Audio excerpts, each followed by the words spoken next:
How sweet it is.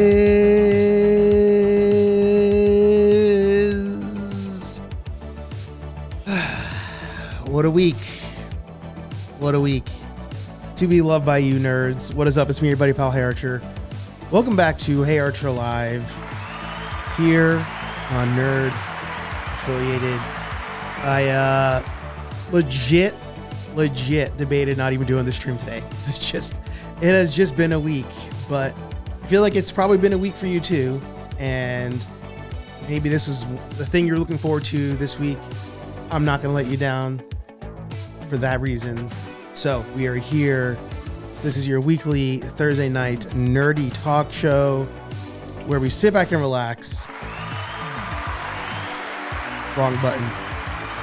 Where we sit back and relax. I said we sit back and relax. And even in the weeks where we get beat up day after day, time after time, even in your 9 to 5. Too many celebrities this week.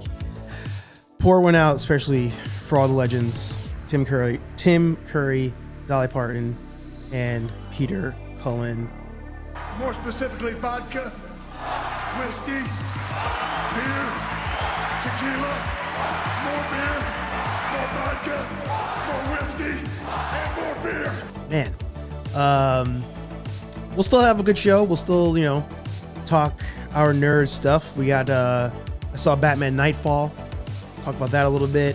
Legend of the White Dragon drops tomorrow. There's been some interesting reviews on that, but I guess more importantly, I'll let you guys dictate today's show. So if there's anything you want to talk about, of course, let me know. I have my lantern ring on as a reminder to maybe talk about that a little bit. And heck, maybe I'll even throw out the link for channel members or just to anybody in general. I think we'll do that actually. So without further ado, almost missed the drum roll. Almost missed the drum roll. But we're here. We are here. And I am the problem. We're here. And just to piss you off, Anthony, pumpkin spice. First one of the season. Here's to you, Anthony. More specifically, vodka, whiskey, beer, tequila, more beer, more vodka, more whiskey, and more beer. As we cruise into the weekend.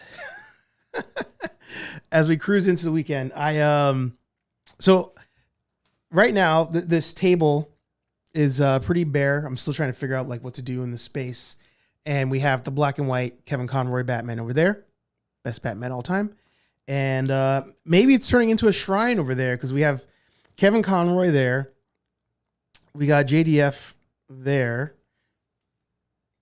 Making sure, nobody else is DOA up there. But I went down to the basement and looks like I'm going to find the only Optimus figure I have.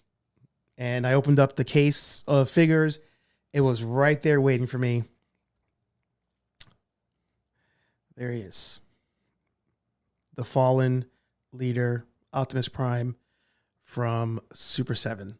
So, and I believe the chest opens up, and I thought that the chest cavity opens up more, but I'm not getting it.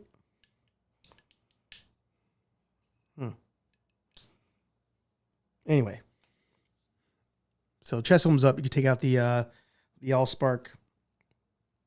I just don't remember how it opens. I think it opens up,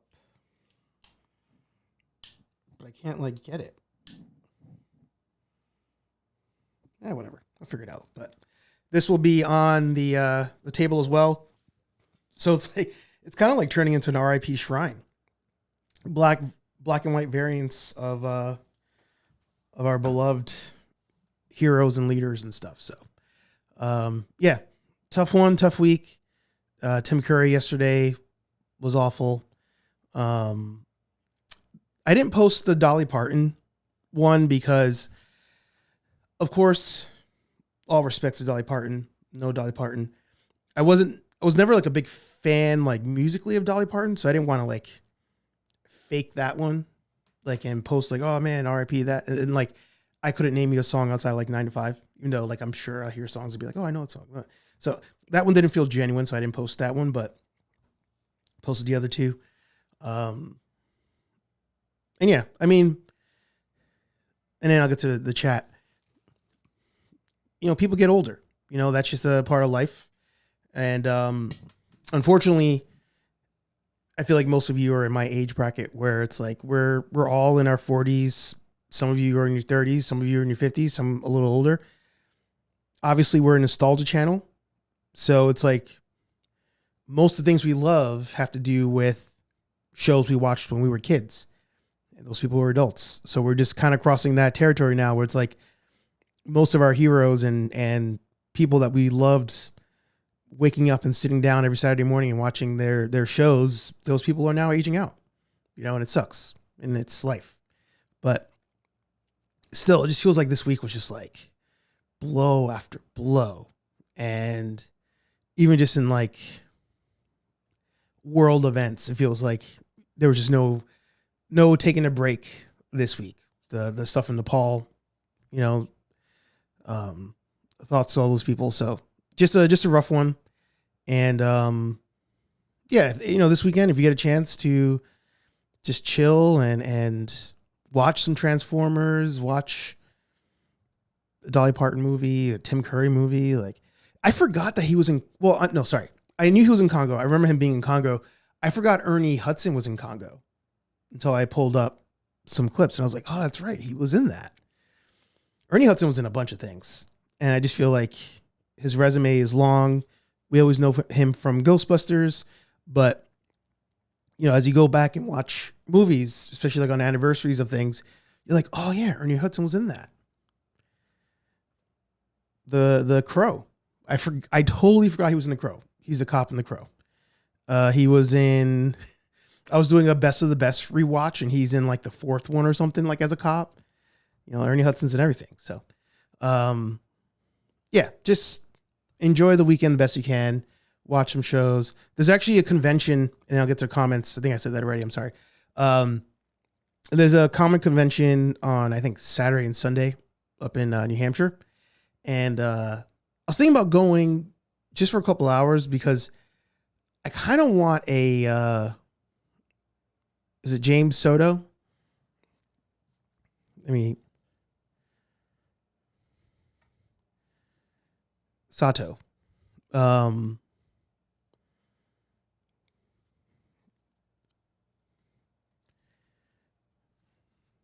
case you're like, why does that name sound familiar? It is Shredder. So I kind of want his autograph. I was going to get it. I believe I'm trying to make the screen bigger and it's not. Oh, I locked it. That's why. Give me a second.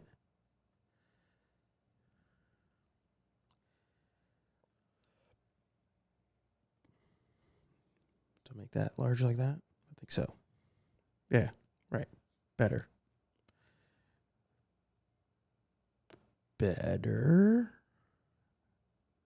Best. I wanted to get his autograph last year at New York Comic Con. I saw him and I was like, why don't I have Shredder's autograph? And it didn't happen. And he's going to be in New Hampshire. It's a smaller convention, to my knowledge. So I was like, oh, maybe I'll just go up there, get that, come back. Nothing crazy. And I don't know.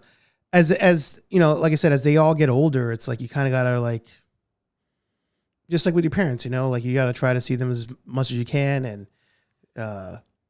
enjoy those moments as best you can. But I think that's why I've really started to increase on the autograph side because I'm just like, oh, like I won't see these people again. You know, this might be my only chance to see some of these people. And especially if they don't have long lines, you know, like Bill Duke, like icon, absolute icon. And like, he didn't have a line when we were at Terracon. I was actually watching that video earlier today. And I was like, I need a Bill Duke autograph. Like, why don't I have that in a picture? And talking to him, talking to Cal Dodd. Did the podcasts with April O'Neil, with Billy Nichols. Like, you talk to these people that have such great stories, and they're happy to hear that, like, they helped your childhood, and that you watched their movies with your parents. Like, they love that stuff. And yeah, just see these people whenever you can, because you just don't know. You just don't know. All right, enough of my sappy stuff, sappy stories. Let's say hi to everybody in the chat. We got Tony in the house. We got Anthony in the house. We got Rogue Demon in the house. Yeah, RIP. To Peter Cullen. Ultra Carta in the house. You got your Steve Blackman. Nice. We got Jonah Kenobi in the house. Been a week. Yeah. Yeah. Yeah. We got the Gen X-Wing podcast in the house. Did you change your name? I feel like, Tanya, I feel like you've been in the stream before. If not, I've seen you on Legacy stream. If not, other streams. But I feel like this is your first time on my stream? I don't remember. But I recognize your picture, and it's good to see you. I swear to God, Stevie kicking a man. I'm almost done, too. I'm ready to open the next one. For those of you who don't know, I'm like pretty much a basic bitch. Now I'm all into the Real Housewife shows. Love it. Love to do a podcast about it, but love the Real Housewife shows. Watched all of Sex and the City back in the day, was watching Girls back in the day. And that also translates into my love of fall things like Halloween, going to Salem, and drinking pumpkin spice everything. So, first pumpkin spice beer. We have pumpkin spice coffees on deck. But I feel like that one I'm going to wait until after Labor Day. I feel like I'll wait till we cross that. When we cross that line, then we'll jump into that. Did I say hi to Gen X-Wing, to Rob? Good to see you. Wait, you have it's actually, I cleared out a lot of stuff this past weekend, and I'm considering shifting like your view, like what you guys see. Right now, there's still a treadmill on the floor that doesn't get used. You know what? I realize I can actually move you guys real quick. Don't get motion sick here. So, all right. So you guys see that corner all the time. I'm trying to adjust it so if you're on vertical, you can see it as well. So you guys see that corner. I have a couple things hanging, and then I've had the skeleton here since last October with the He-Man hair and Panamanian flag. I have that barrel light that I got at I think it was like an estate sale or something, if I remember. So I've had that, and I've wanted that to be like a corner centerpiece thing. I've just not done it. So the rest of the room is kind of just like a mess, but I picked up a bunch of stuff. Like I said, the treadmill's there. So that's what you guys normally see. And what I'm debating, for one, I have this blank wall. Previous owner had a TV there. It's my steamer. Previous owner had a TV, and there's a bed facing the TV. So I wanted to put a giant piece there. I'll show you the one that I was debating getting. But I was going to put a giant piece there. And then I realized, you guys don't see that wall on the stream, so it's not as important. I have more time to think about what I want to do with that. And then on this side, I have some pictures. Starting to print more and more pictures these days. And then I can't move the camera more. I'm running out of cord. In this corner here, you can see I have two shields. We have I think that's Brave New World Iron Man shield. And then this one is the Winter Soldier shield. Iron Man, Captain America. Anyway, so those shields, put you back. When I was originally setting up in this room, I was going to have those shields be on the big wall here. But again, you wouldn't see it. So I was like, you know what? I'm just going to stack them over here until I figure out what I want to do with those shields. So what I'm debating is moving like this desk over to where the shields are. And then you wouldn't see this corner anymore. I would turn it so that you're seeing that giant wall, and then I'll put stuff on the wall. Like that's kind of what I'm thinking. And then of course I'm also debating the full move to the basement. But it's not weather sealed down there. High humidity down there. I have dehumidifier running 24/7, and it gets a little dicey when it gets really cold outside. So I don't know, but we're going to be redoing this room. That's why that table's empty, because that table might leave. Going to try to figure it out. So that's what's happening in this space. We got Mary Force in the house. I believe it's your first time on the stream. Welcome.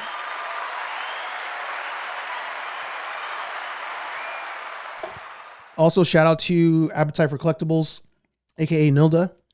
We did a stream last night with Haas Reed. Check that out on her channel. It was a fun time. We're talking about New York Comic Con and collecting and all that stuff. So definitely check that out. If somebody can, throw that link in the comments, please. I'd appreciate it. Even though my buddy Ed from Rebels, Reptiles, and Games isn't a Transformer guy himself, he was sad to hear the news of the passing of Peter Cullen after sharing a post about him. Yeah. I mean, don't get me wrong. I'm not the biggest Transformer guy either. I don't pretend to ever be a big Transformer guy. But, I mean, Peter was very much our childhood. Let me pull up. I'm just, like, we're going to go to IMDb real quick.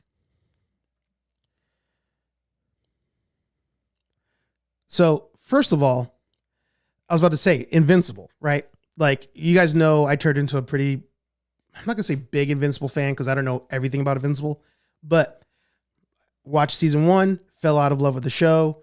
You guys convinced me to go back into the show and loved it. I want all the figures now. So hearing him in Invincible was amazing.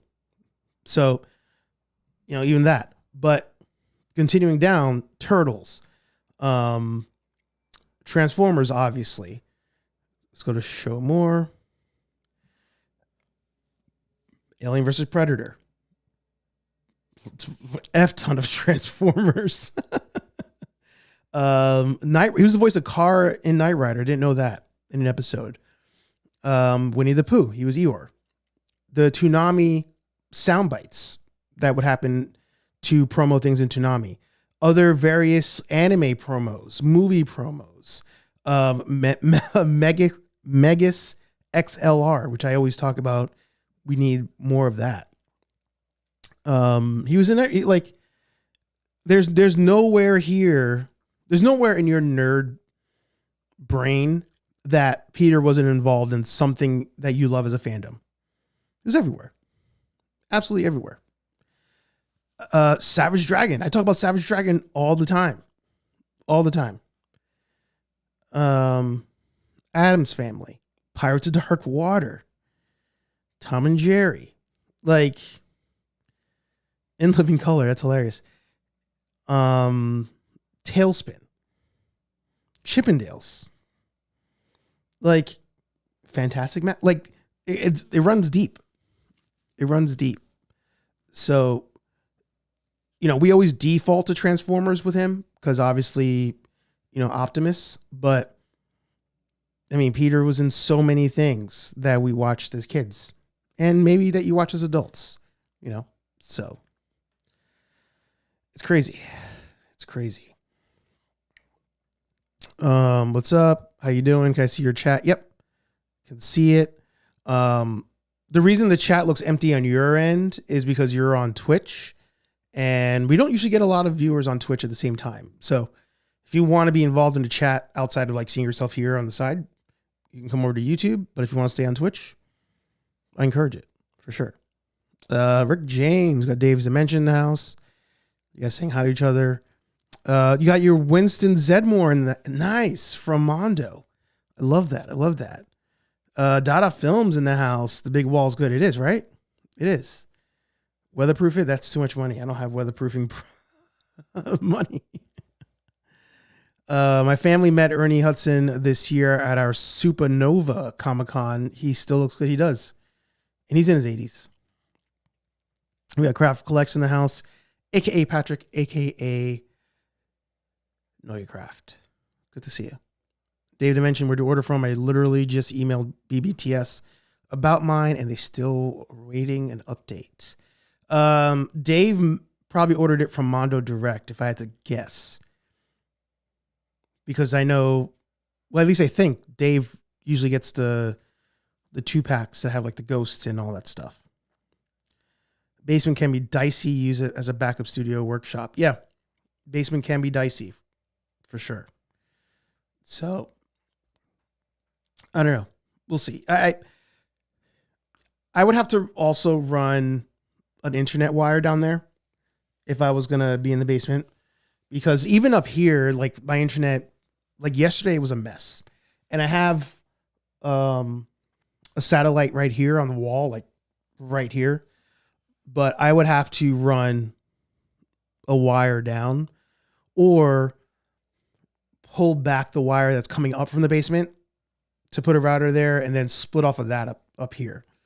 I have to do something like that. So there'd be a lot going into that. I need more outlets in the basement. I only have 2 outlets in the basement, which is crazy. So it'd be very involved. And again, just to piss off Anthony,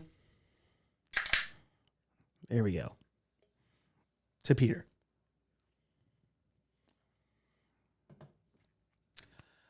But all right, let's get the show on the. I mean, we've already been on the road, but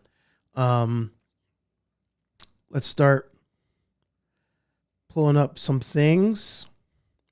Of course, nerdaffiliated.com, and please, if you are not doing so, give us a follow on Instagram, nerdaffiliated. And if you're into the Ghostbuster side of things, the Real Nerdbusters on Instagram as well. Give us a follow there. It'd be greatly appreciated. I've been trying to post a lot more. Really, like I said before in previous streams, after going to Comic-Con, hanging out with Legacy of Nerd, hanging out with other content creators, I was like, I got to kick this thing up. I got to really kick this up. Really got to take it seriously. I've been slacking on YouTube stuff. I'm continuing to do YouTube, mainly just the once a week with the live. Excuse me, once a week live, once a week pre-recorded. But I'm trying to get more posts up on TikTok, Instagram, and Facebook. And I'm trying to increase the amount of reels and shorts that I'm doing. Because that's what the algorithm likes. That's what they want. So doing a lot of posts there. If you can, if you're not already, follow us on Instagram. Follow us on Facebook, if you please. Share our content as well. And of course, TikTok. What's crazy to me, I did a post the other day. I shared a post, and it was along the lines of like not supporting your friends when they're trying to like grow a business or something is crazy or whack, something along those lines. And I shared it. A lot of people commented on it. And but one thing was interesting, and that was like the amount of people. This isn't a knock on anybody. If anything, it's my lack of a sales ability or marketing ability. Ironically, I do marketing for a job. But the amount of people in the last like 2 weeks I've noticed that send me nerd news, A, not from my own page, and B, about things I shared or talked about on my page. I'm not going to say it's annoying, but it's very eye opening where I'm just like, oh, people just like forget that I do this. Or in the back of their heads, I'm only on YouTube. I'm not on like the other platforms. So like somebody today who knows we do this sent me an RIP post for Optimus. I'm like, I literally made one of those hours ago, but you found it on another page and you're also not, I guess, checking my page, but I'm also not in your feed. Like there were so many questions that popped in my head.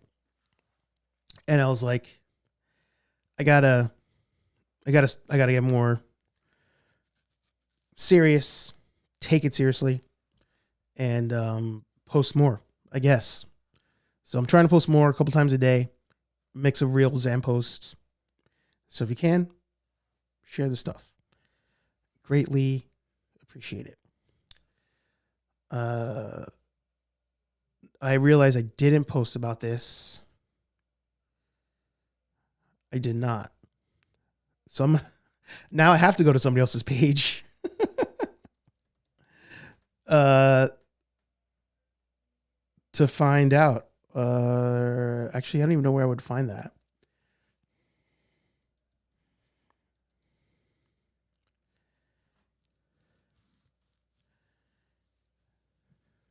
We'll just go to IMDb. We will IMDb it. Okay, first up. Oh, let me just real quick. Read those. Anthony said, I have comics in my basement now, but I've had the windows replaced and I also have a dehumidifier running 24/7. Yeah. Yeah. So one of the things I need to do, I actually have a week off of work, doing a staycation in 2 weeks.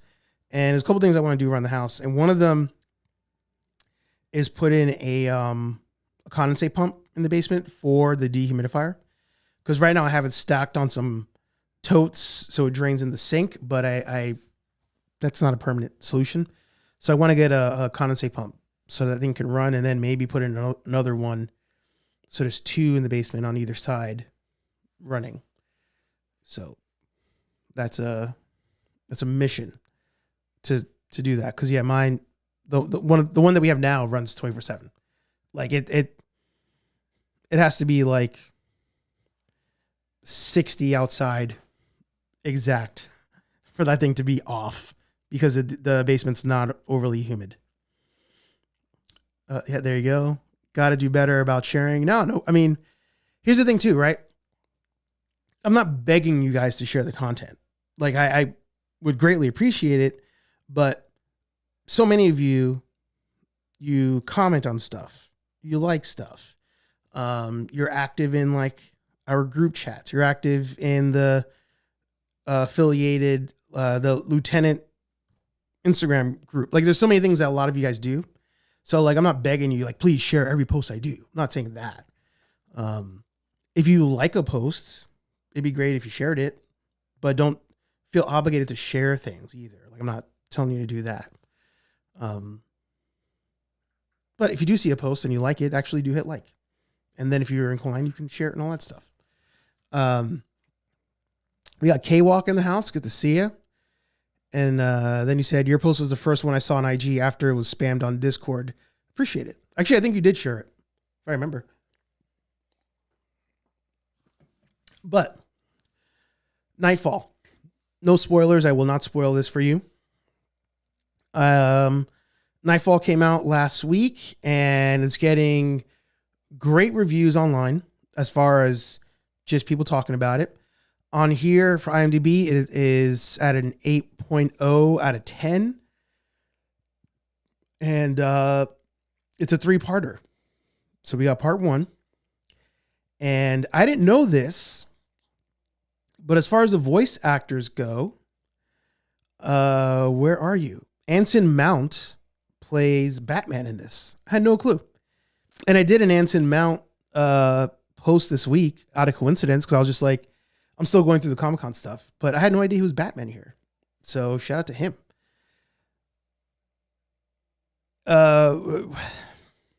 Where do I start on this one?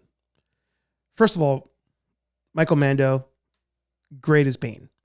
And again, this will be no spoilers. Just trying to find a picture to share with you guys. We'll share this one. Obviously, most of you know the Knightfall story. If you don't, if you've somehow made it all these years and you don't know the Knightfall story, I won't ruin it for you. I won't ruin it for you. But it's a 3-parter. And this movie is not your traditional Batman movie, both animated and live action. It is very violent. It is very violent. In fact, when somebody told me it was violent, immediately I went back to Invincible. And it's not quite there, but it's pretty close. It is pretty close. It's good. It's good. And on the action stuff. What I also like about this movie is that we finally get a Bane that's not just like a dummy. Like there's a reason for Bane. The reason doesn't completely make sense to me, but he's there's strategy, there's thought, and there's a goal in mind. And they pulled that off here. It's been one of the biggest complaints people have had about Bane in general. Is people who know the comic books, when they've seen him in live action, especially the Batman and Robin movie, they're just like, why is he an idiot? He's not an idiot. Bane is actually really smart. So in this movie, he's not just a big dumb idiot. There's some intelligence there. Now, again, I'm not going to spoil the movie for anybody. It's a part 1 out of 3. And there lies my biggest issue with this movie. Before I give you my score. You already know how I feel about movie theaters. They're dying. They only serve a purpose of blockbusters and occasionally something else slips through, but I'm a big fan of watching things at home. And in this current age of streaming, I feel like a movie like this should have gone straight to streaming, because while it's getting good reviews from people I know who've watched it and a couple posts here and there, it's not flooding my feed.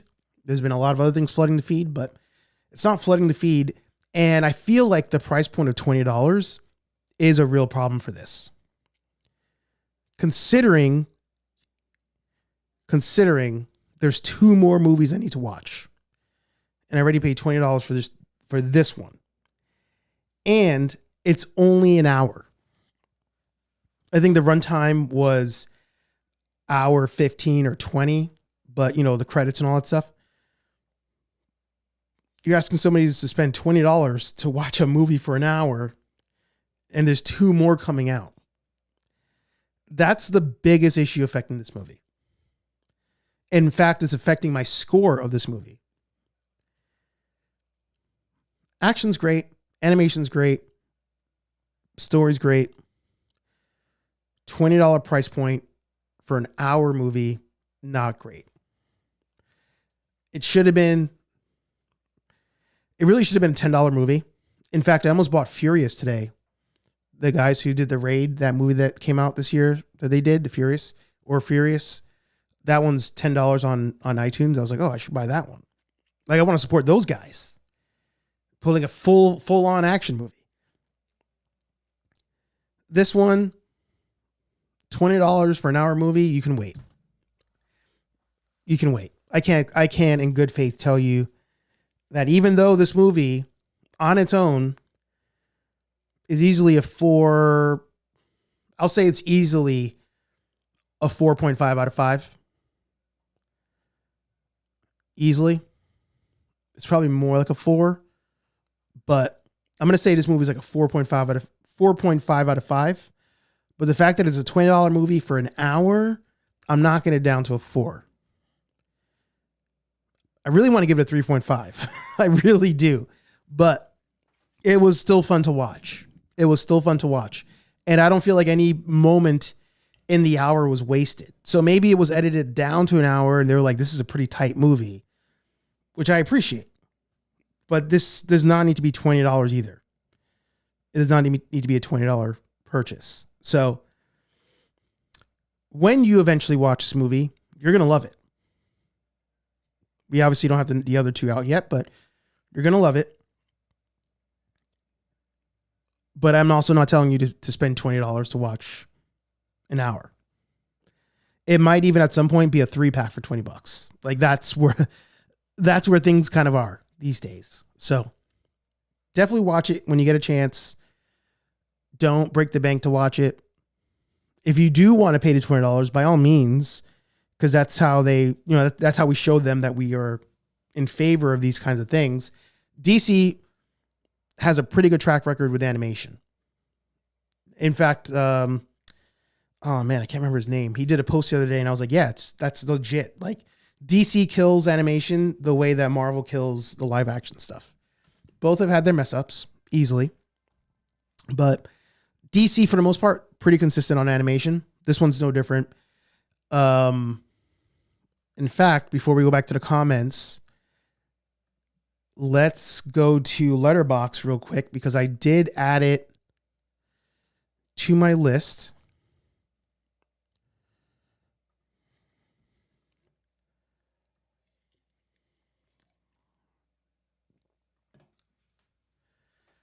Here we go.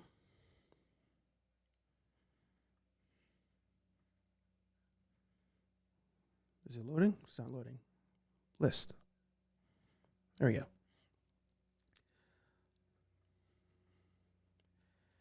So right now on the 2026 list of movies, I'm putting it behind Mortal Kombat. Spider-Man's obviously number one, but behind Mortal Kombat. And it's only because Mortal Kombat's a full-fledged movie. Action, the whole thing. The hour runtime on this one, it docks points for me. Now going to DC movies, and I need to do a DC animated list. I have that here. I have Supergirl there because I haven't seen it yet. I made a note. I'll move it up after I see it. I'm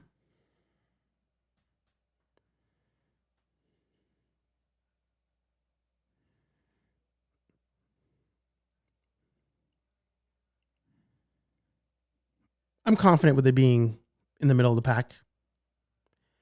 Yeah, Return of the Joker is definitely a better movie. Where's Flashpoint? Do I not have? Oh, Flashpoint's not on here.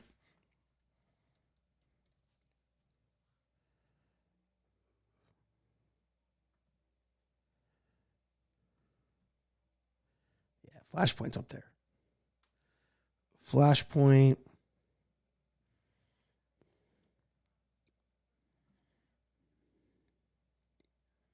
I feel like this list is not 1,000% accurate. I think this list was discussed with the boys. I think I made moves based on our conversations. Because Batman Returns is definitely better than Man of Steel.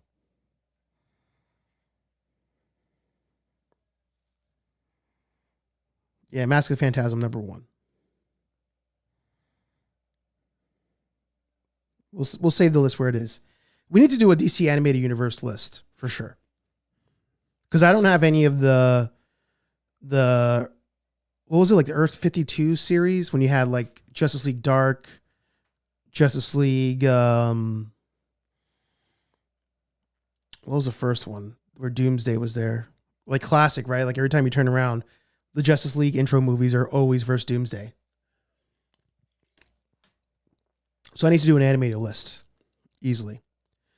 But yeah. Right now, it's at number 13. I still think the Suicide Squad's really good. I need to rewatch it to see if it holds up number 10. Believe it or not, I've not rewatched Batman. The Batman.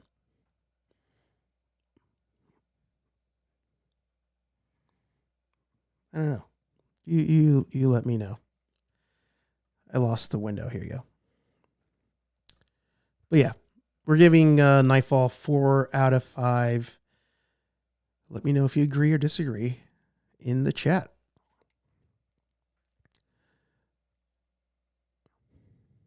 Damn, dope for him is Bane. Yeah. Knightfall was an early story my dad let me read. My mom can never know this. The man collects in the house. Good to see it. Oh, Knightfall was awesome. I'm late, but I'm here. There you go. You probably finished your video for tomorrow. Look forward to watching it at lunch. This getting a $5 Tuesday watch. Yeah, easily. Yeah, Knightfall is easily a $5 watch. I don't know. I struggle with the renting thing because I feel like a lot of times the rental price is close to the purchase price, and then eventually the purchase prices come down into where the rental is. So yeah, if it's on sale as a buy, go for it. I don't know how long it'll be until it's on Max. But the other interesting thing too is I didn't see James Gunn's name on that movie. Going back to IMDb real quick. Oh, excuse me. Yeah, he didn't direct. He didn't write.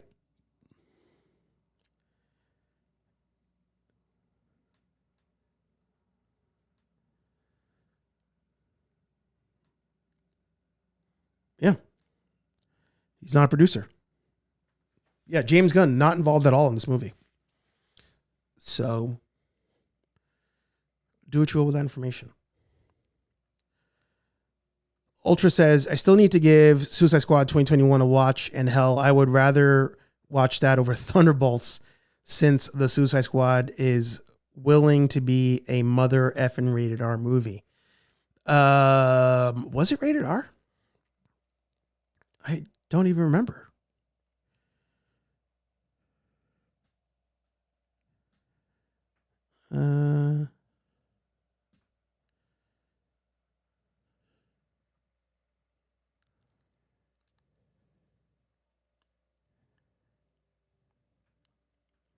I'm on Apple right now. They're not showing me. Oh, it is rated R. Wow. Yeah, it was. It was. Good call out. I mean, that makes sense, right? Peacemaker's easily a rated R movie. Yeah. I'm also going to throw the link. I realize it's later than I thought, but I'll throw the link in the chat if anybody does want to join. I don't have much to talk about when it comes to Legend of the White Dragon, but if anybody wants to join, you can.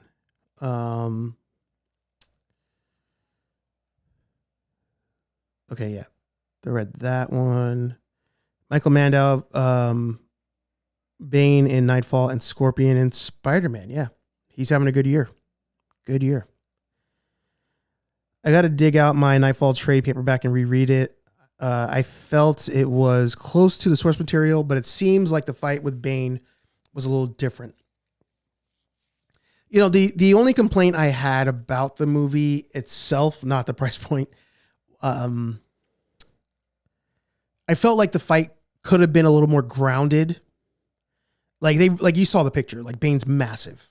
And there's a point where he's like walking down a corridor and like ripping the walls off. You know, like I was like, all right, this is I don't need that much. I like the level of Bane that we got in the animated series. I always thought that was a great power scale, if you would. You know, obviously Arkham Knight and all that stuff, he's larger than life. And this is closer to that. But I don't know. I wished it was a little more grounded in that aspect. Justice League Apocalypse, yeah. I think that was the first, and then later they got to Death of Superman. They did. I don't remember if I liked that one. There was also the one with Aquaman, Battle for Atlantis, I believe. That one wasn't terrible. Yeah, that whole universe was set off by the Flashpoint Paradox. That's what kicked off that new universe. Man, I tried to watch the like whatever the Crisis movie was. Justice League Crisis on Infinite Earths. Yeah.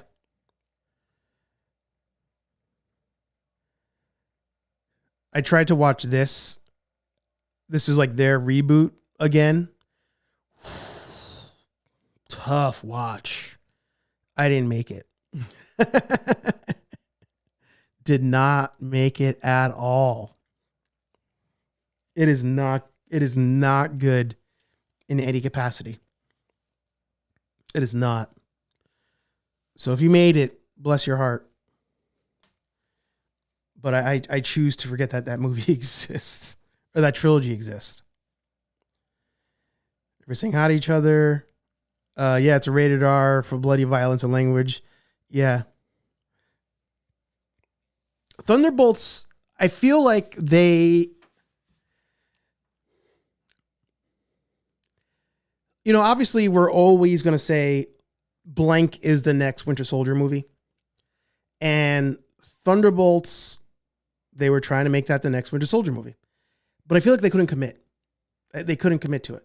And Winter Soldier stands alone because it feels like that was the final MCU movie where it was a mainline movie that chose to be more mature. Like Captain America was still unaliving people in that movie. And I don't think he did that after that. Although there's the beginning of Civil War when they're going at that building and then Scarlet Witch throws like a dude in the air and he blows up. I think he had set off a grenade or something.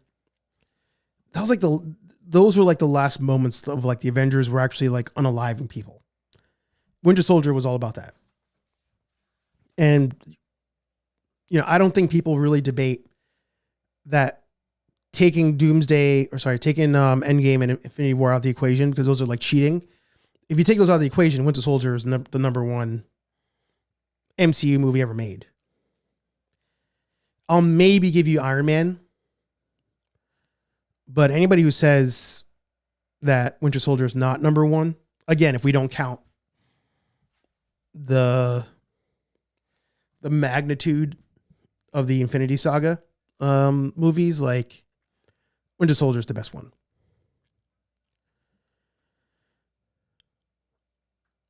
Out of respect, I didn't give my moment for Peter Cullen, so here's mine. Oh, there you go. Yeah, that was stupid when he was breaking the walls. He wasn't that big when they fought in Batman 497. I still remember the issue number. I think they based that on how Bane was drawn on the cover. Yeah, he was very much like Arkham Asylum levels of power. And I didn't care for that as much. But what I was saying earlier, it may have been before you jumped in, Chris, I like that Bane wasn't just like a dummy in this. And that's what we've kind of all wanted for a long time. I couldn't get through the Crisis movies. Yeah, they're bad. They are really bad. This Bane is close to the Batman animated show where he's straight losing battle all around. Where it's a straight losing battle all around. Yeah. The Batman, also a great show. Great show.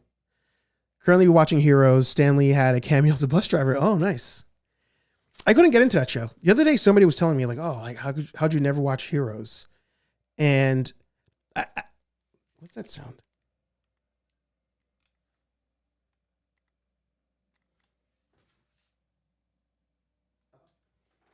The light thing makes like this weird like motor sound. I'm like, what is that? I never got into Heroes because there's this story.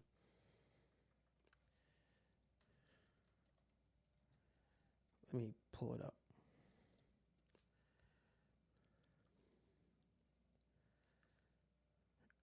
Here it is. So, similar to anime, when it comes to comic books, I didn't read a lot. But the things I did read, if I got into them, I really got into them. And somebody at Midtown Comics in New York City, shout out to the Grand Central location, was like, I asked him, I was like, oh, is there something I should read that's not mainline? Because I was, at that point, I'm buying the basic stuff. DC, Marvel.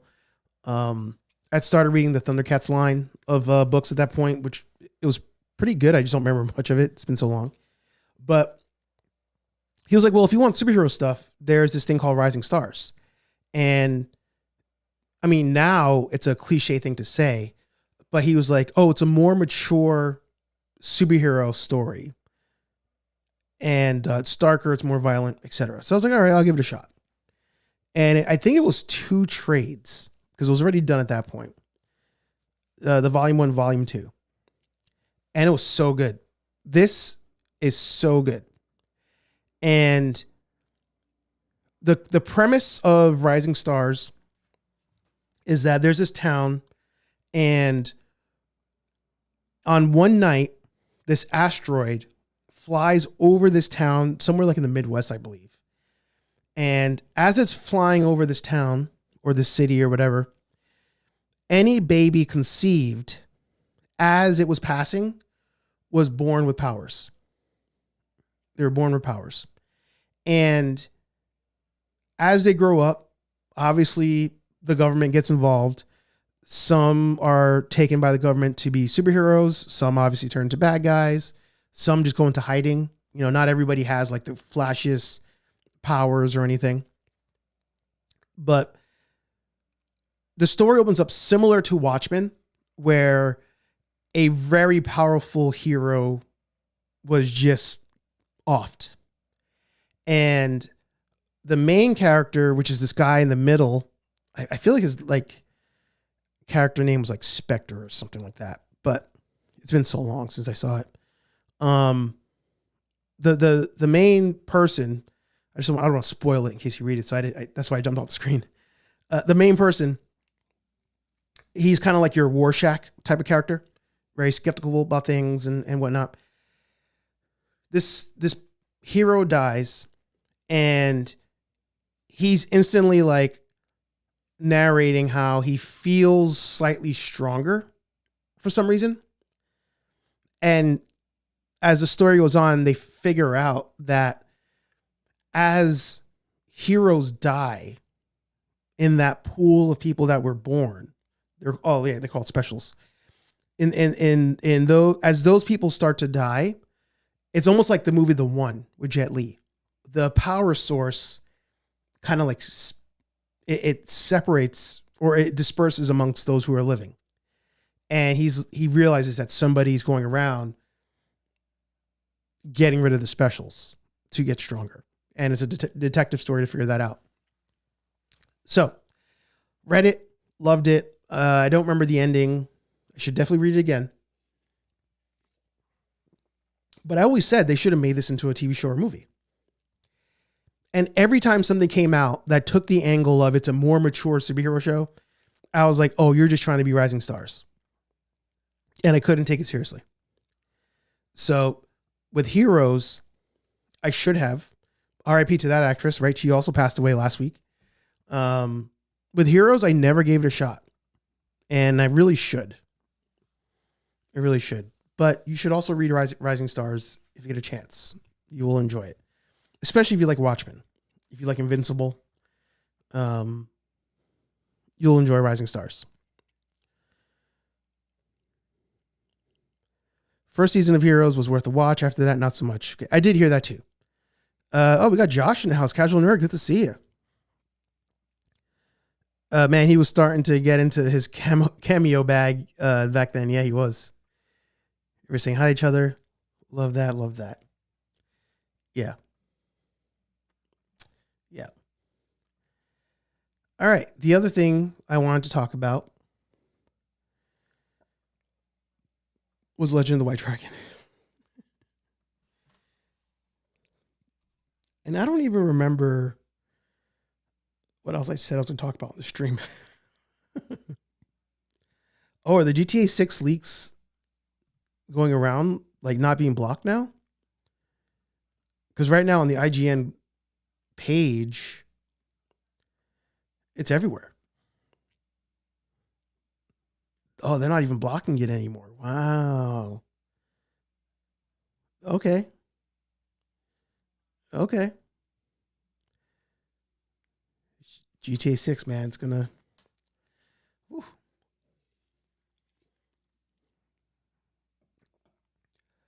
All right, where are you at?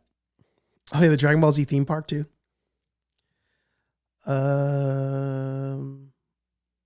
Was it not a post on here? I thought they posted their review here.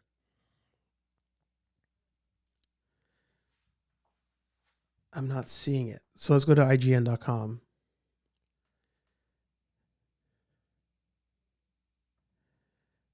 Take a look. Let's just get to the page. Homepage. I saw movies just now somewhere. Oh, ads. Block. Get out of here. Get out of here.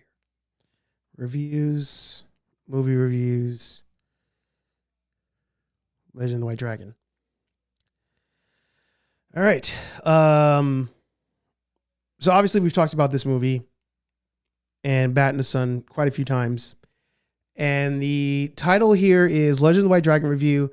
Jason David Frank's final movie won't be as memorable as he was. This is by Chase Hutchinson, posted 2 days ago. Now, if you don't know, the movie comes out in theaters tomorrow. It's coming out tomorrow. This weekend is Power Morphicon, I believe. So it's a big Power Ranger weekend. And IGN gave this movie, I think their reviews are usually at the bottom here of the score, a 3 out of 10.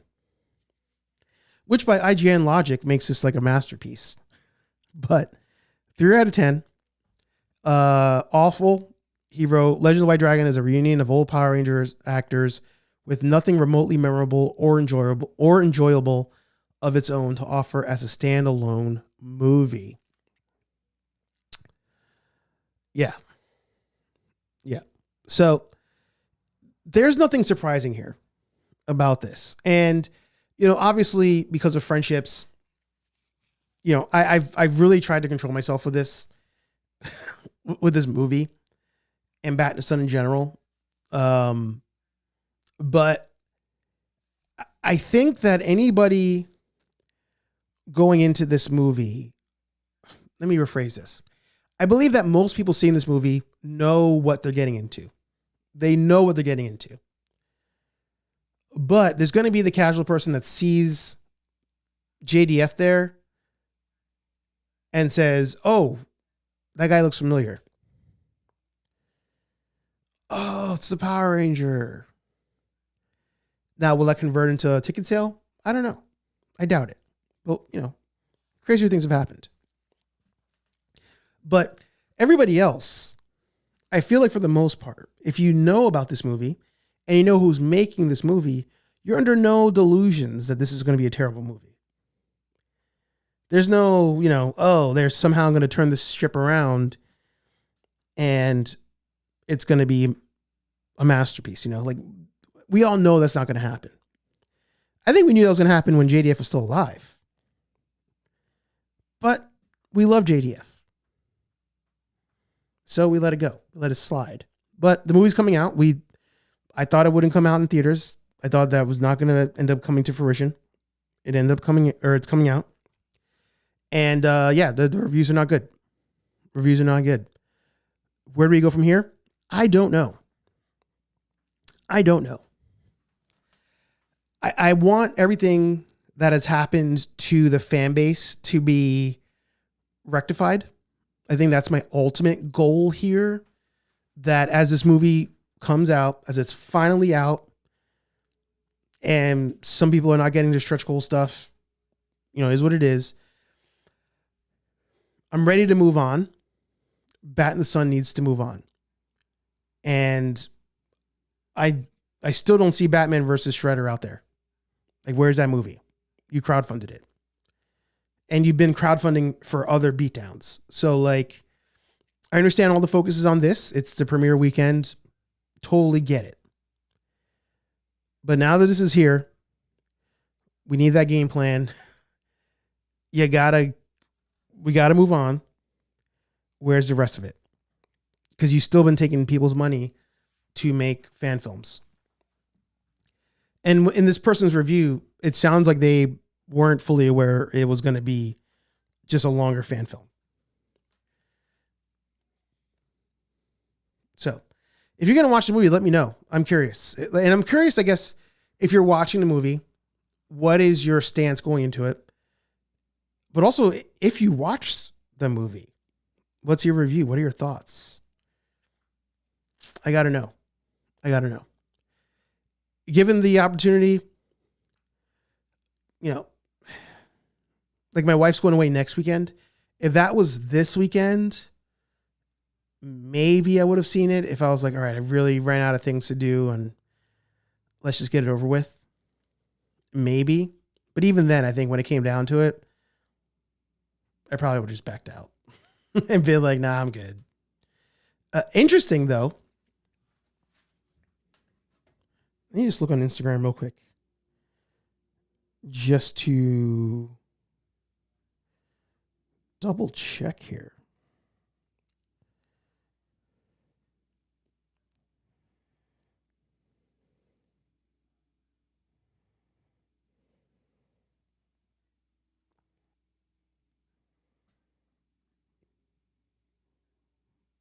It's down.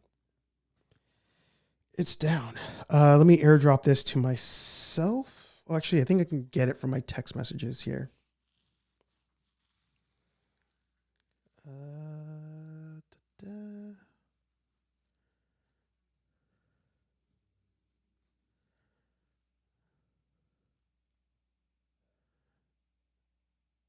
Oh, no, that wasn't a text. Hang on. Hang on. Talks amongst yourselves. Here we go. Airdropping it.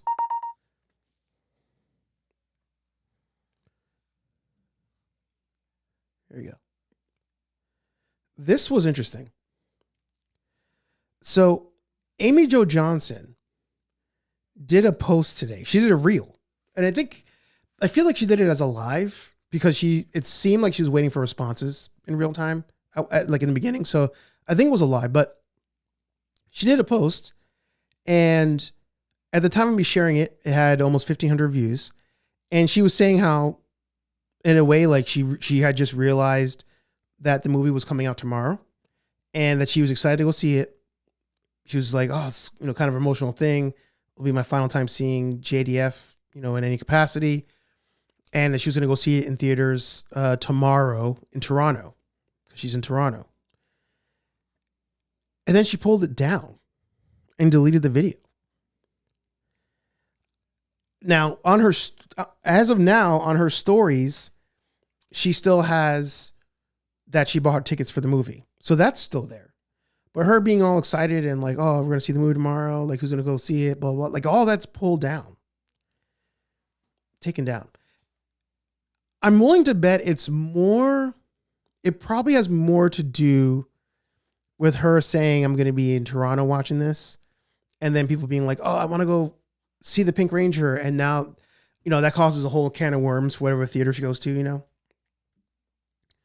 So I bet you that's more of what it is than there's another like nefarious reason that she pulled it down. But I still thought it was weird to make a whole thing. She's excited to see it. And then she takes down the post. I thought that was kind of weird. So maybe I'm reading into it. I don't know. But we'll see what she posts after the fact. After she sees the movie. If she ends up going to see the movie anyway. We'll find out. Oh, the GTA trailer came out on Netflix today? Oh, okay. It was scheduled for today and still made it through the leaks. Got it. What a rating. Sad face. Steve said he'd rather do yard work than watch a movie. I mean, honestly, that's true no matter what the movie is. If it's a Saturday, especially on a Saturday, I 1,000% rather do yard work than go to the theaters. 1,000%. No questions asked. Not even hesitation. That was an honest take because you said you actually like doing yard work. You guys know I like doing yard work. You know it. There's no questions there. It's a known fact. It's facts. That's facts.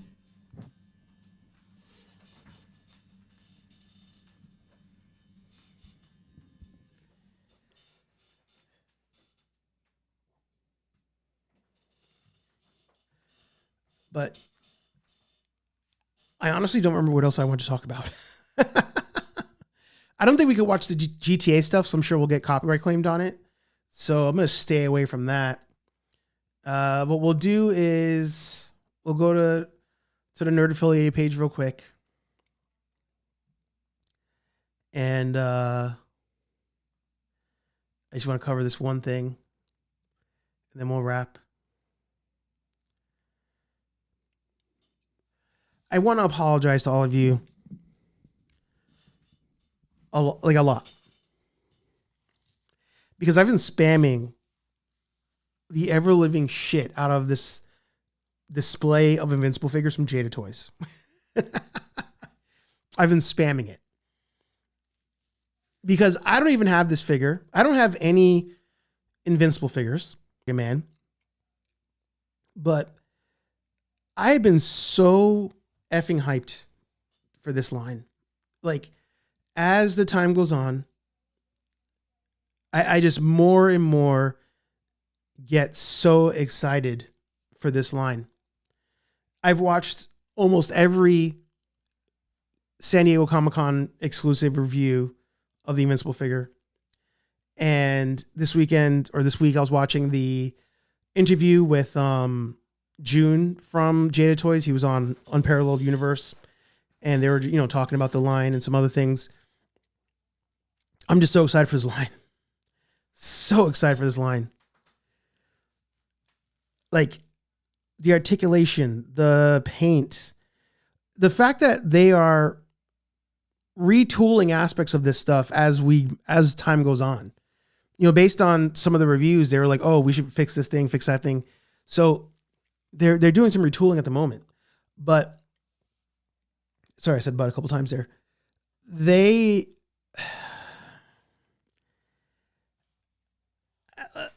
Toe articulation, boot cuts, double jointed, pinless. It just looks so good. I haven't been this excited for figures in a long time. In fact, the only other line I've been this excited for is the Storm Arena line. And the worlds are colliding because this weekend I'm going to try to get myself the Jada Toys Akuma figure because I just need a Jada Toy fix. I got to get something. And I was looking at pictures today from somebody who was like suggested on my feed. And, of course I'm like, oh, that doesn't happen to me, where the person suggested, I hit follow, and all of a sudden I get like 50 of their posts in a row, like on my feed. But they took pictures of the Jada Toys Akuma with the Jada Toys Ryu figure and the Storm Arena Ken figure, and they looked great together. So I'm like, I might as well get that Akuma and do some photos with it while I, have time. And then when the Storm Arena Akuma comes, I have that one to compare it with. But I'm just so hyped. And it's crazy because I didn't give a crap about this series up until this year. Like I said, I saw season 1, fell off. The Thrag stuff and the memes of Thrag got me interested again. Henry Resilient, huge Invincible fan. He was like, you need to watch it. What are you doing? A couple of you said, what are you doing? You need to watch it. And I came back in and I want that Invincible hotness. Need it. Want it. I want to take pictures of them. It looks so good. So right now, the only one I have on pre-order technically is Conquest. I might pre-order the Mark in the blue suit, even though I, of course, rather have the yellow and black. There's nothing about the blue suit outside the battle damage one that I'm like, oh, I could reuse that in the future for something because it's full blue suit. But just for the sake of having the Invincible figure as we wait for the other waves to come out, I kind of want to get Mark to go with the Conquest figure. So at least I have both. I've also debated printing the Conquest glove. And as I continue to try to lose weight, maybe someday I can cosplay Conquest. Maybe. But I'm just so hyped for the. Every day I'm looking at these pictures like, oh, I can't wait. Oh, I can't wait. Cannot wait. But I'm going to get the Jada Toys Akuma. If I can find it in stores this weekend. Take some photos of that. Wrong screen. Ultra says, once again, don't ask Nerdy the SOB to play something for you as I don't want him to get a copyright strike. Shout out to you, Ultra. Tony with the LOL. Because Ultra, you've been here a hot minute. So many of you have been here for a long time. And you remember the days when I'd be streaming and I'm like, screw it, I'm going to play a trailer. Or screw it, I'm going to play an intro to a TV show. And all of a sudden the stream gets taken down. You guys have been there. You guys have been there. I'm going to pull up a review of the Invincible figure.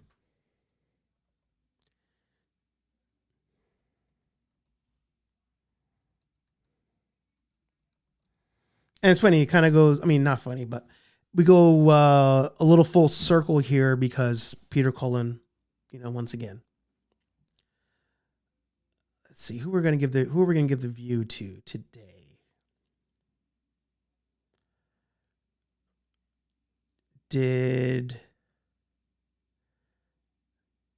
We're going to go with we're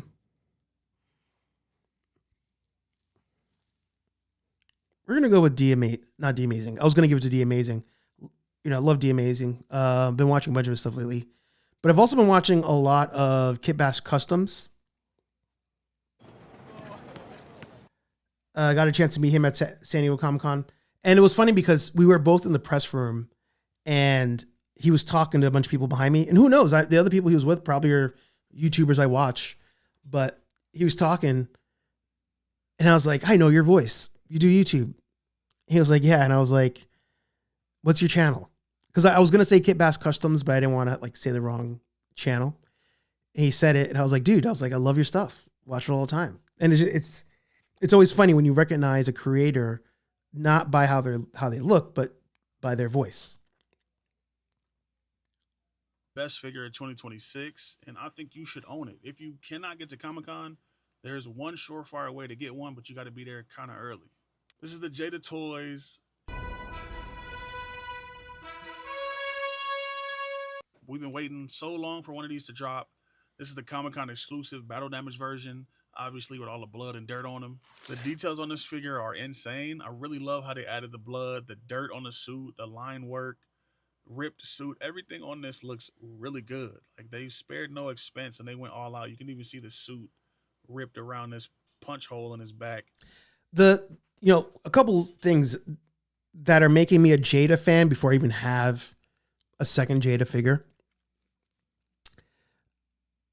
Them doing molds on figures to the extent that you can't really reuse it is impressive. Really impressive.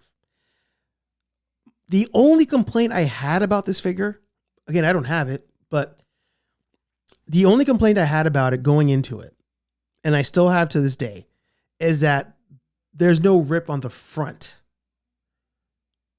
from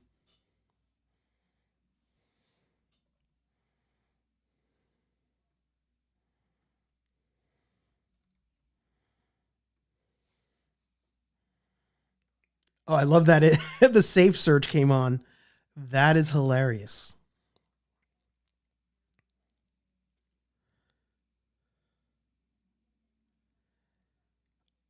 Where are you?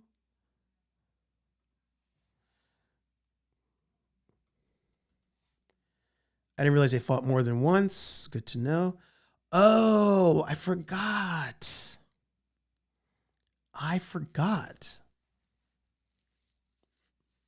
So my complaint is not even a valid complaint because I thought this was in the blue suit. I didn't realize that this was yellow, blue, and black. Oh man, the show's so So crazy. The show is so crazy.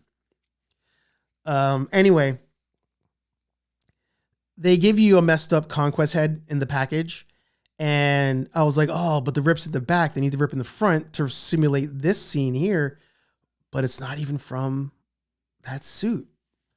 So now I have like no complaints about this figure. This is crazy. I love to see a company embrace a battle damage figure. Most times they don't want to do this type of stuff. This does fit the character and fit the show, so I understand why. But a majority of the time, you won't get this from a flagship type of figure. It does feature 3 different heads with varying degrees of battle damage, which is really cool to see. They could have easily just put this one and this one in the package and called it a day, but they didn't. You know, Juhn doesn't play about these figures, and I appreciate that because this is fire. Also like how he has interchangeable hair, so you can get any one of these heads with a windswept hair, which is this one. So if you wanted to have him angry and flying at Conquest, you can do that. So there's the windswept hair, like I said. If you want him angry and flying, you can do that. If you want him with a more rested hair type, you can do that too. So this one would be like if he was standing around or on his knees or something, his hair would be falling down. It's really cool to see, something you don't see at a domestic level. Also included a battle damage head for Conquest. This is pretty sick. I like this.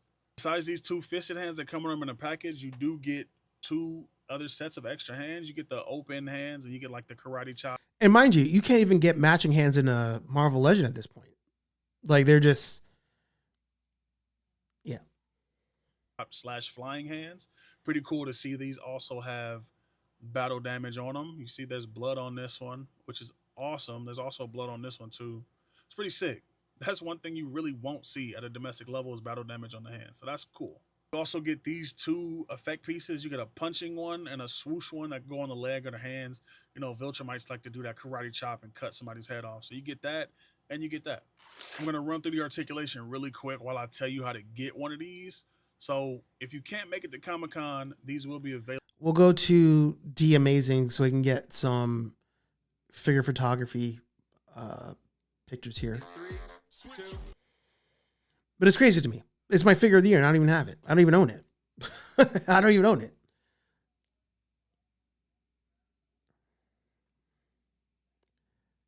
Actually, if I was super excited for this line, which I am, but I have a wish list, it would probably be the Mauler twins, dinosaurs, and it would be the Grand Regent, because if Thrag hairline is not so damn sharp, I don't know what's gonna be. But Grand Regent Thrag should 100% have one, but obviously Battle Beast as well. But those are the ones that I would be most excited for and how Jada would do it, and I'm looking forward to see what happens. But in the meantime, don't mind me. I'm just excited for toys. That's what I'm here for. I just like talking toys. I like posing them too, but you already knew that. So as always, thank you so much for tuning in. Thank you to Juhn and Jada Toys for the early look. I'm gonna bring it back to you when I see you guys at Comic-Con. And in the meantime, please be good, do good, drink your water, guys. Later. I'm going to mute it because I don't know if I don't know where he gets his music from. So if it's not Epidemic Sound, I won't have the rights to it. I don't want to get a claim on that. But it's just so good. It's so good. And it mixes well with other lines, as you can see. Patrick said, I think it's when he fought Adam Eve. Got it. Meaning the Conquest head sculpt. It just looks so smooth. It looks so smooth.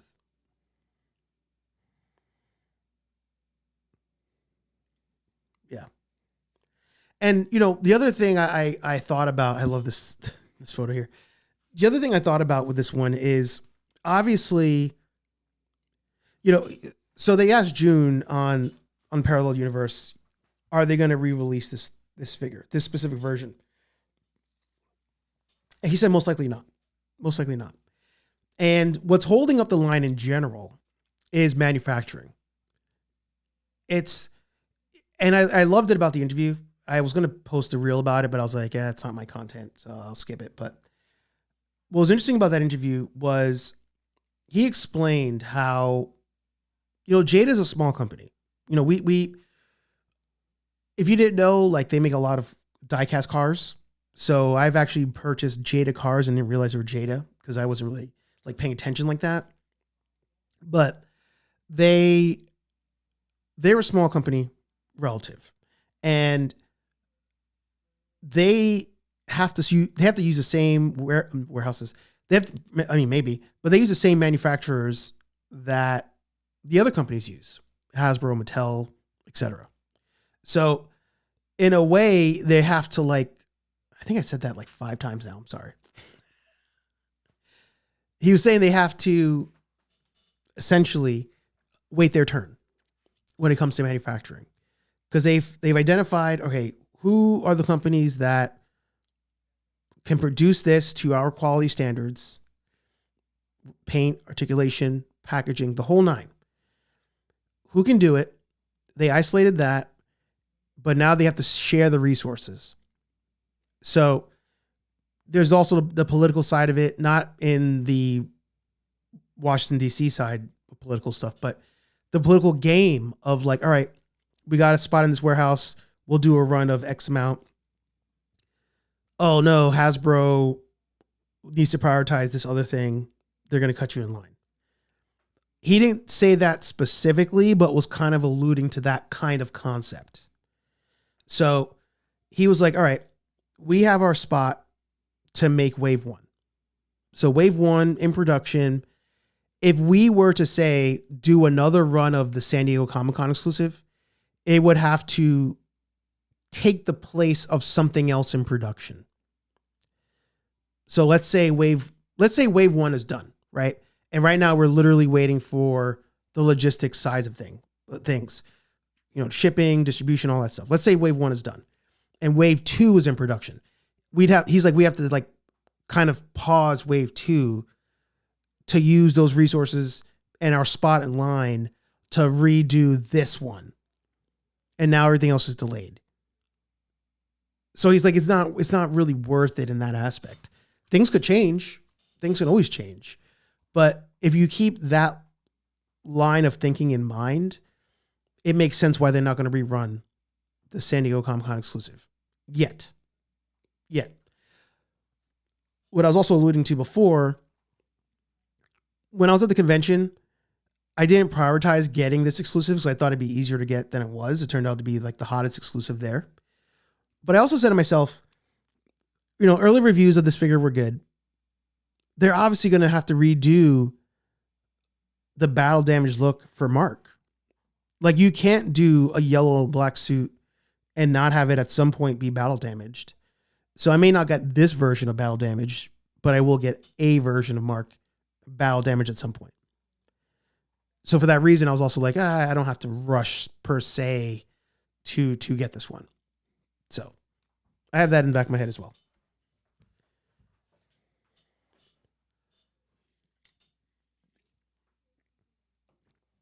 The Amazing takes great photos too. There's so many things I want to do, and I got to really start getting back into my figure photography. Yeah, it's dope.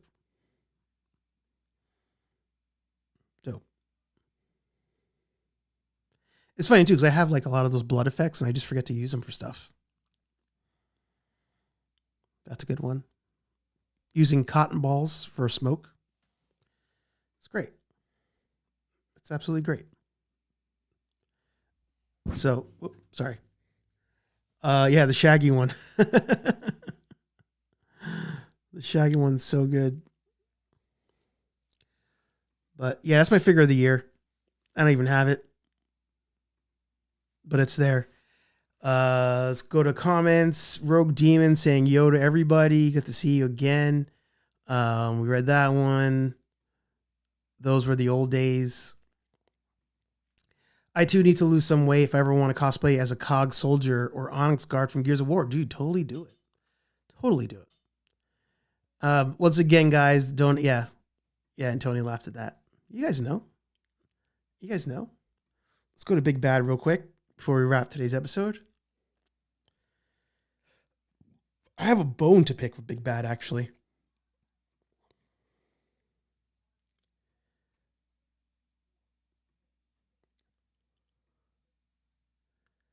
Okay, so I got Conquest on pre-order.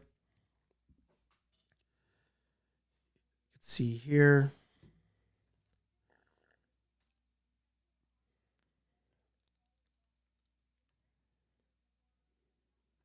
Looks great. Great articulation.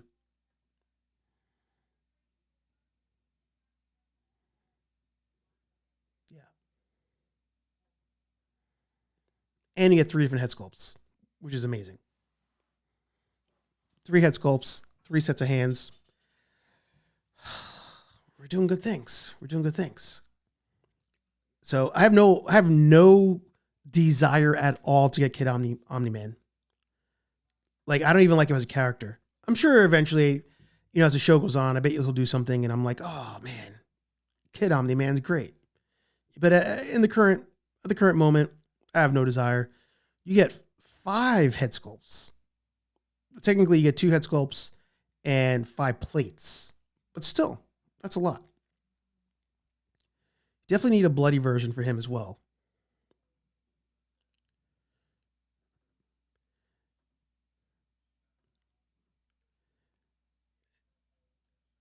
But this one lacks, which is surprising, right? That of all the figures, the Comic-Con exclusive comes with like everything. And this one only coming with 1 extra head sculpt, it's like the only one lacking, which is crazy to say. Only 1 additional head sculpt, but that's what that's what they're doing. Jada is just throwing in the accessories, and they're all fun ones that'd be great to have. And I got, like I said, got on pre-order right now. It was originally going to be this year. They moved it back to January. I've had pre-orders come earlier than they were supposed to as well. So who knows? Who knows? But we might have to just add that to cart. We might have to do it. But this is where I'm mad at Mondo. Big Bad Toy Store.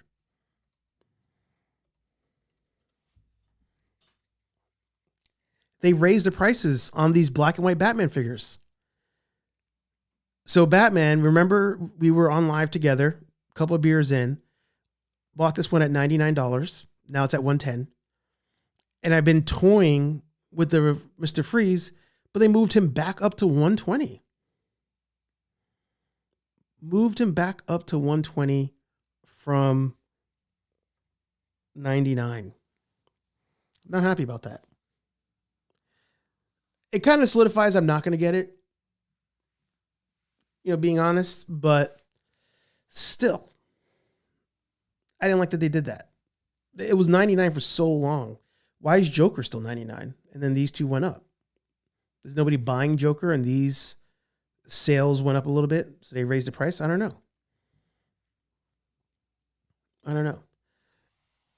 Let's go to Mondo, and we'll take a look at what. Oh, this is the standard version. So this is what Dave got today. I think Dave got the Time Edition. So pretty sweet. Pretty sweet. Again, I was the number 1 hater, and I apologize to them every time I get a chance. I'm still mad that they showed a picture before where he had a baseball hat and they took that out. Is that picture still here?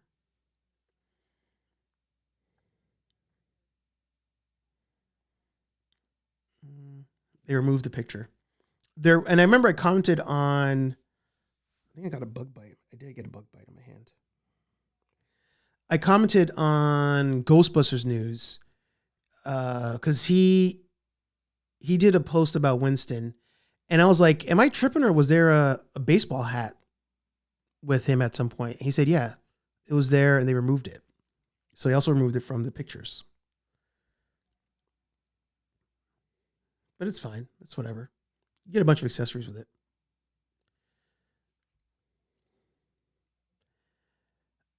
Tanya said, I didn't know Jada was small. I got the Power Ranger cars.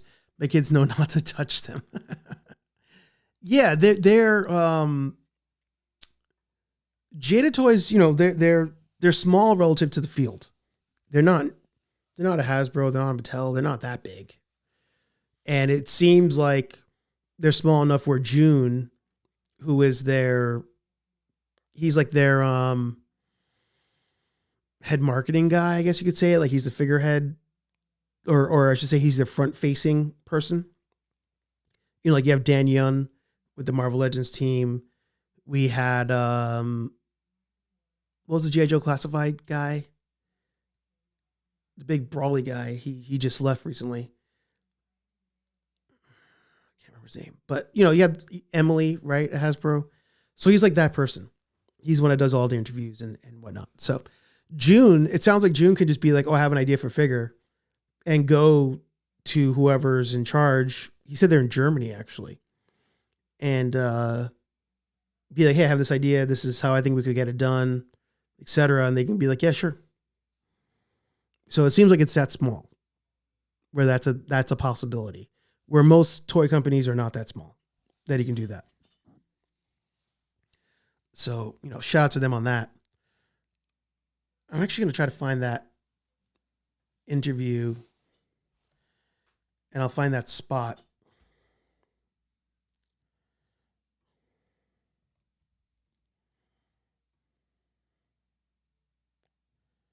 There we go.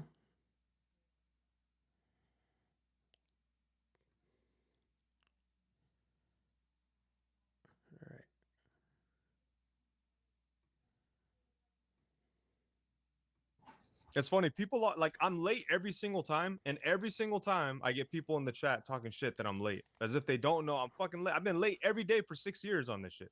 I say 7, it's always 7:05. Can I see the chat too? Oh, I think so. That's Juhn on the right. oh okay. Yeah.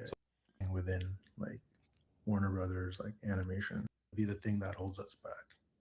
For all those things that you're trying to juggle, like yeah, I would say so. So that's why for the next year, that's kind of going to be my focus, is to increase that, because it's not just. I mean, the structure, like you've been doing that, right? That's why you like, you know, we always make fun of Adam, but I think that's probably a big reason why you brought Adam, right? Like, yeah, for sure. But that's only like one. That's like building up our U.S. team. Right. Yeah, you got to build. We have to build up our China team. We got to increase our factory capacity. So like, yeah, slowly we're trying. Like all the components need to be built up together. We can't just hire like 10 superstar like toy makers in the US. That's not going to fix the problem, because we still need that needs to match on the other side in China. Right. Yeah, that's only certain jobs, and those certain guys can't do it all. So like, Mm-hmm. So, but no, that is cool. They'll hook you up with a. So I'm going to see if I can find that factory portion for you. I'm glad I discovered this transcript thing. Okay. All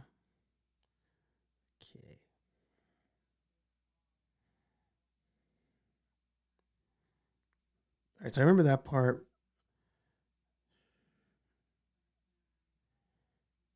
Here we go. It might be difficult, honestly, because the fact he's saying. I think this is the question about will they re-release? And then I'll look in the chat. You guys in the chat, if you guys have any questions worth asking, don't ask stupid ass questions like, "Are we gonna make this character?" Like you even though it's Juhn and Juhn is cool and he'll answer questions, he's not gonna tell you. Why would he tell you what character he's gonna make? But here's a question regarding the exclusives. So, with this year's exclusive selling so quickly online, is it feasible to produce more units next year for future releases? And also, along with that, is there any possibility of re-releasing the Battle Damage Invincible? So for sure we're gonna up the quantities next year. So like we've been doing like action figure exclusives for like, this is like the 4th year now. So like every year, based on the prior year, we try to find the right quantity. And based on this year, obviously next year, we're going to try to up it to meet the demand. And then as far as re-releasing, it might be difficult, honestly, because the factory capacity right now is working or producing wave 1. So in order to rerun like the exclusive, it would compromise the production of wave 1, because it's the same factory doing it. You know? Yeah. And is it the same mold? Part of it, yeah. It's like a lot of it is, but there's like separate, different parts. Yeah. Like the chest, leg, arm, Oh, that's like right. Yeah. spaces and whatnot.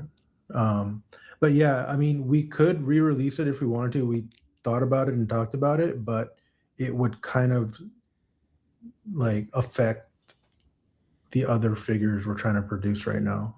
So I don't know if it's worth, because already I know people are not happy about like how long it's taking. It would slow down even more wave one coming out, And is it so? And you say that's because the factory is doing their thing. And I know your factory, like it's not a Jada factory, right? You guys don't No. own the factory, so Uh-uh. they're doing stuff with other companies and things. Yeah. So is it like a matter of like do you have an agent or something that only could handle a certain amount of capacity? I love the shit. I'm sorry if this gets a bit boring if you're not a toy person, but this inside baseball stuff when it comes to toy making is just so fascinating to me. I mean, inside baseball with anything is fun to me, but especially with the toy stuff, because people just think, oh, you're a big company. Why can't you just make that toy now? Or like, oh, why don't you, like he said, like, why don't you just rerun it? Like, it's not a 3D printer, like in their office. There's steps to this thing. And I've learned a lot of that from both watching Bobby Valla doing his videos, but the Hasbro interviews with Chris Cox, his interviews, the press conference, the earnings calls, like they've explained a lot of this stuff. And I'm like, oh, that's so, it's crazy that they have to plan things out almost like at least a year out, if you already have some sort of base. Because taking, like this Optimus, for example, if they already have the Optimus Prime mold from a standard release, okay, we just have to work out the different sculpt parts, figure out how the factory can redo their assembly process to add the new molded parts, because they're not using the same system that they did for the first release. But also on the paint and the shading, the colors getting to be correct, colors matching, all there's so many steps to getting a figure out. And we're so used to the volume of like a Hasbro that we forget not everybody has that capacity. They don't have as big of a team, and they don't have priority in a warehouse or the factory. Them being the small people, they don't have the same power that a larger multi-million-dollar company has. Because even the Invincible figure, at some point he asked him, oh, like, how many do you think you made? And he's like, it wasn't 500, but it was, easily a couple thousand. But they're not putting out like 30,000 Invincible figures. Like, they're not selling to that level. Like, is there... Patrick said fans need to hear the production honestly and transparency. Say they don't go to Reddit, complain like 12-year-olds. I think even if they knew it, they still complain. Like, people are still complaining. I was watching a video. I won't say who did it, because they did a video before complaining about people bringing politics into toy making, of which case I think it's a dumb take to say politics and toys don't go together, because they obviously go together. But they just did a video that they complaining about Hasbro prices again. And I'm like, what part of tariffs, operation costs, like shipping costs, oil cost, like what part of that equation don't you understand? That you're still complaining about Hasbro pricing as though there's even a choice at this point. Like, I'm sure Hasbro could shave off a couple more dollars, but they've shaved off so much of their teams already. They are running so skeleton crew as it is. I don't know how much more you want Hasbro to give up on some of these things. I really don't. And to in 2026, past the halfway point of this year, to still say politics and toys don't go together, you're just being ignorant on purpose.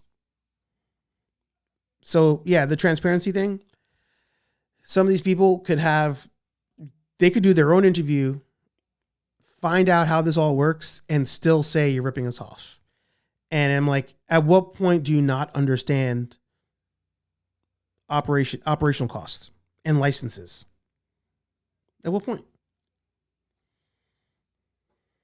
Because the factory could probably handle whatever, right? Because, but they have to allocate their time to other. Is it just one of those things where it's like, Jada we commit this much time and resources to Jada, and to go outside of that would cost a lot more, or it'd have to be a bigger scale or whatever. Like, how does that shit work? Well, it depends on the size of the factory. Like if they can produce X amount of figures a year and they're at capacity with us and other companies, then we can't do it unless we like swap it for something else we're doing, or we have to find another factory. So honestly, a lot of our delays, like in general. And I was going to say, with defining another factory, I know Patrick knows, but some of you may not know, like with SH Figure Arts, for example, the company who makes Dragon Ball Z figures. Actually, I did an interview with somebody from the Bandai team. So make sure you guys check that interview out. But there was a couple of figures that dropped, and the quality was like way off.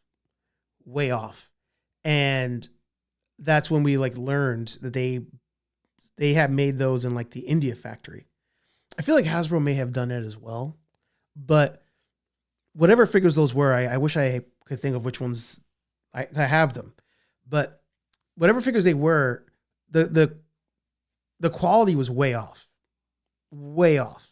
And it seemed like those were initial runs at a brand new factory that just didn't hit the mark. And actually, I'm thinking now, I feel like the Marvel Legends 2-pack of Spider-Man that comes with a Flash Thompson head and Vulture, I feel like that was one of them that came out in a different factory, a new factory. Because that one just doesn't feel right. Even though it's the same Renew Your Vows buck, it just doesn't feel right. Is more of a factory capacity situation at this moment. So that's something. How many subs for this guy? Work on. Unparalleled has 78,000. Whether finding more factories or building like relationships with the existing ones.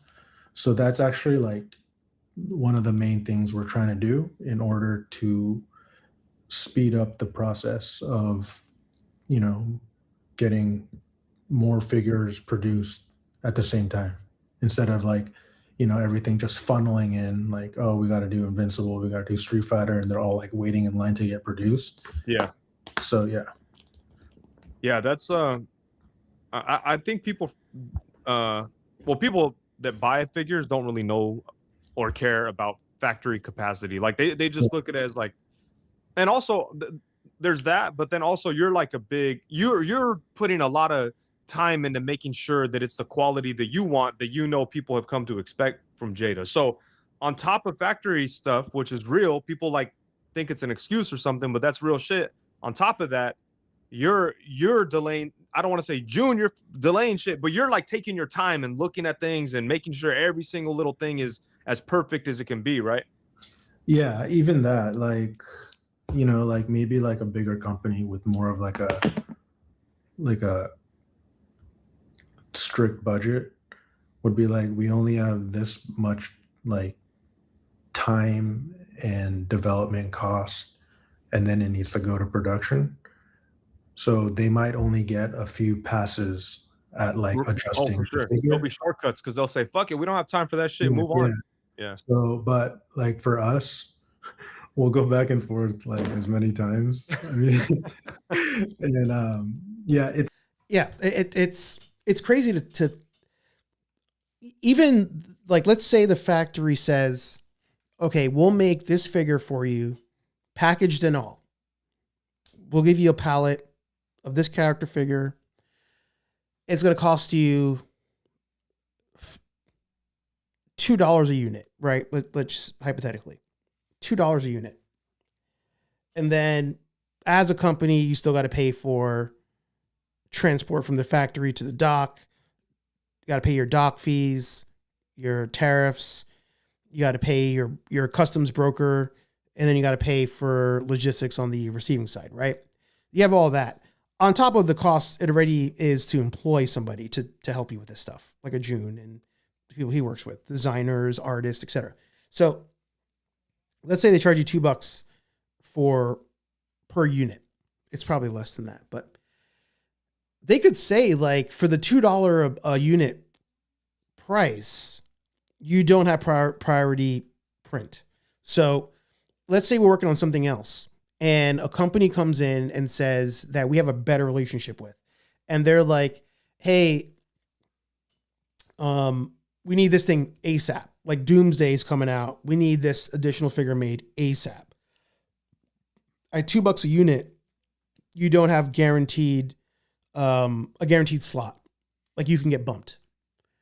But if you pay us $3 a unit, your spot is locked. You know, that's a possibility. That could be something that exists and we don't know. So there's so many things involved in the cost of making a figure that just we forget.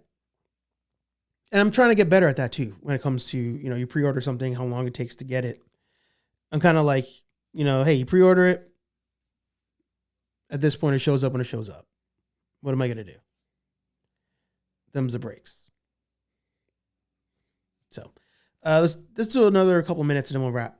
It's not like the best. It's not the most like economical in time, like saving way to do it, but I don't really know any better because, you know, it's not like I've been at a bigger company and know how to be very like on point with like budgets and like spreadsheets of like tooling and how to like allocate. It's just like, we just do it as we do it. So yeah. And I think that's like what makes Jada Toys special. You know what I'm saying? Like if you doing all that shit got in the way of actual business, then that'd be something. But if that's what is making you guys successful, then why would you stop, right? Why you gotta put your time into it. Otherwise, you're just putting out shit. Yeah, you could put shit out quick and it'll be Marvel or no, I'm not trying to diss them specifically, but it'll be whoever, like McFarlane. There we go. That's one we all like to diss. It'll be McFarlane if you just rushed it through. Yeah. So I think. Yeah. And I think where they're also doing well at the moment is they're not flooding the stores from what we see. You know, generally, you know, like right now I'm hoping I can go and find a Kuma. Right? If I don't find them, is what it is. But you don't go to the stores and find rows and rows of Jada Toys 112 scale figures on discount clearance. Because they're not sending that many units anyway. And it's like you kind of, you know, you run this battle. I think Dan Juhn has talked about it before. You run this battle of like, you know, damn if you do, damn if you don't. If I don't make enough, everything sells out, and I'm like, damn, that's so much money I left on the table because I didn't make enough. You overproduce, you flood the shelves, and now next time, the big box stores are not ordering as many from you because they're like, whoa, you sold us junk, and then you're screwed that way. So there's this battle he was playing, and you know, I feel like with them, they're not crazy popular right now. So in a way, I feel like it's just better every time to stay under to take the more conservative unit amount than it is to overproduce. Because it sounds like they're running everything pretty loose, but also somewhat controlled. So shout out to Jada Toys, my toy company of the year, and I don't even have any real Jada Toy figures outside Mega Man. Unless that, you know, if that Storm Arena Akuma shows up before Invincible figures show up, that Akuma could give Storm Arena another W. Because Storm Arena was my 2025 company, or figures of the year, I guess, company of the year. And we'll see if they do it again. Unless Jada changes my mind. I haven't been impressed with Hasbro Legend or Hasbro Marvel Legends in a while, and currently don't have the financial plans to acquire another Mondo at the moment. So it'll be Jada or Storm Marina at this point. But thanks for listening. Thank you for watching. Again, I debated even not doing this stream today because I was just like so burnt out. And I was like, no, because maybe one of you guys or gals are burnt out and this is your escape. And I actually feel better after doing it. I'm glad I didn't skip it. It's kind of like the gym, right? You want to skip the gym, but rarely do you ever want to skip it, end up going, and then regret going. So, same concept. Same concept. But I appreciate you all at the end of the day. And this Saturday, we should have the final San Diego Comic-Con vlog dropping. I haven't worked on it in like 2 days, so I should probably do that so that I can finish it in time for Saturday. And after that, we have a Doomsday build coming because I made that Dr. Doom helmet. I haven't edited that video, but I recorded it. And then we'll be back to vlogs, hopefully, by mid-September. So a couple weeks off from vlogging, but you still get videos coming out. And like I said, if there's one thing you can do for me today, outside of leaving a like on this video, it's not even to share this video, but it's to make sure you're following us on Facebook, Instagram, TikTok. Share that content if you're so inclined. As always, like, comment, subscribe, and I'll talk to all you nerds in the next video. Peace.